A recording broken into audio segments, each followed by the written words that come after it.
In today's tutorial, I'm going to show you how to test your microphone settings on your Toshiba laptop, tablet, or desktop computer.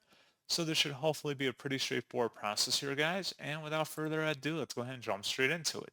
So all you have to do is open up the search menu and type in settings. Best result should come back with settings here. Go ahead and open that up. On the left panel, you want to select system. And then on the right side, go down and select sound.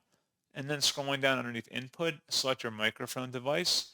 And then scrolling down again underneath input settings, select the start test button next to microphone test, and then select stop test once you're done running that or checking it. You only have to run it for a few seconds. And then you can also go ahead and check a recorded sample to play it to see how your audio sounds. And that's pretty much it.